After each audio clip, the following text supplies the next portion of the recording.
Hello guys, welcome to my YouTube channel. आज हम बात करते हैं रिफ्लेक्शन ऑफ लाइट के बारे में, जो कि बहुत ज़्यादा इंटरेस्टिंग टॉपिक है। इसके बारे में हमें अक्सर पता होना चाहिए कि लाइट ऑफ रिफ्लेक्शन या प्रकाश का परावर्तन क्या है। ये एक घटना है जो हमारे पास या चारों ओर दिखाई देती है, लेकिन हम इसके बारे में समझ नहीं पाते। तो आज हम इस घटना के बारे में समझते हैं। लाइट ऑफ रिफ्लेक्शन को समझने के लिए मैं एक ऐसी सरफेस लेता हूँ या सतह लेता हूँ जिस पर कोई प्रकाश की किरण आती है और आने के बाद उस पर पड़ती है और पड़ने के बाद वापस उसी माध्यम में लौट जाती है। तो मैं एक ऐसी सरफेस ले लेता हूँ, मान लो ये कोई सरफेस है। ऐसी सरफेस हम देख सकते हैं, हम कांच समझकर एक मिरर लेते हैं। मिरर, तो मान के चलो कि ये एक मिरर है और यहाँ से कोई लाइट आ रही है, इंसिडेंट रे जिसे मैं कहूँगा, और ये लाइट इस सरफेस से पड़कर वापस उसी माध्यम में लौट गई। मतलब इसी माध्यम से आई थी और वापस उसी माध्यम में वो लौट गई। इस घटना को हम लाइट ऑफ रिफ्लेक्शन कहते हैं। जो ये आने वाली प्रकाश की किरण है, इसे मैं इंसिडेंट रे कहता हूँ, और ये जो जाने वाली प्रकाश की किरण है, इसे मैं रिफ्लेक्टिव रे कहता हूँ। अब देखो, मैं इस इन दोनों के बीच एक एंगल बनता है, उसे मैं डिफाइन करने के लिए मैं यहाँ पर इस सरफेस पर एक लाइन खींच देता हूँ जिसे मैं नॉर्मल कहूँगा, अभिलंब।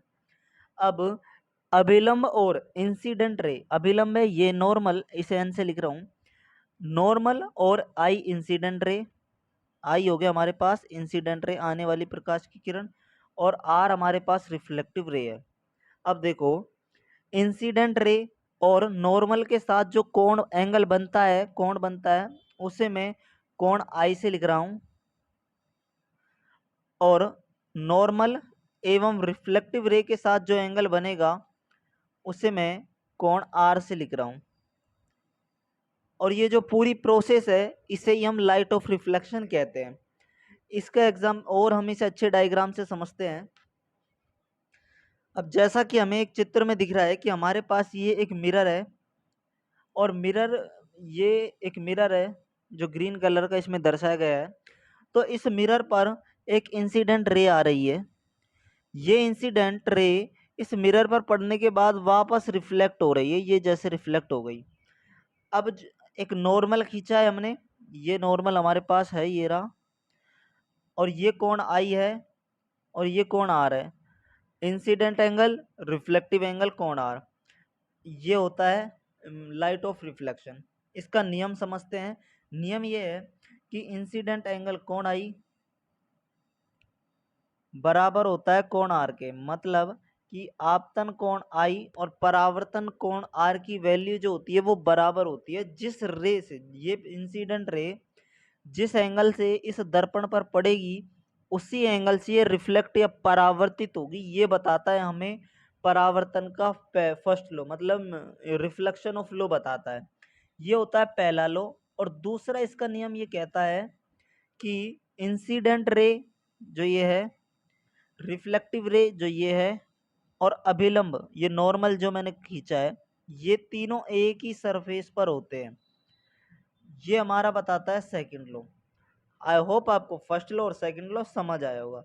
लेकिन अभी मैं इसे और एक अच्छे डायग्राम से आपको क्लियर कराता हूँ। अब जैसा कि हमें ये दिख रहा है, हमारे पास ये एक कांच की स्लैब है और ये हमारे पास एक बैटरी है।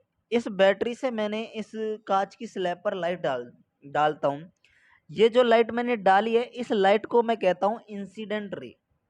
और जब ये लाइट इस कांच की स्लैब पर पड़ती है, तो पड़ने के बाद वापस परावर्तित हो जाती है, चली जाती है।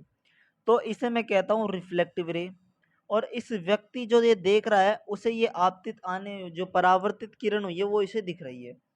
लेकिन ये जो व्यक्ति है, उस व्यक्ति को ये जो आने वाली प्रकाश की जो किरण है और ये जो जाने वाली प्रकाश की किरण है, वो दोनों के बीच एंगल समान दिखाई देगा। अर्थात ऐसे लगेगा कि दोनों जो किरण है वो 90 डिग्री के एंगल पर हों। इसे कहते हैं हम light of reflection. I hope आपको लाइट ऑफ रिफ्लेक्शन अच्छी तरह समझ आया होगा। अगर वीडियो पसंद लगी तो प्लीज़ वीडियो को लाइक करें एंड चैनल को सब्सक्राइब करें। Thank you.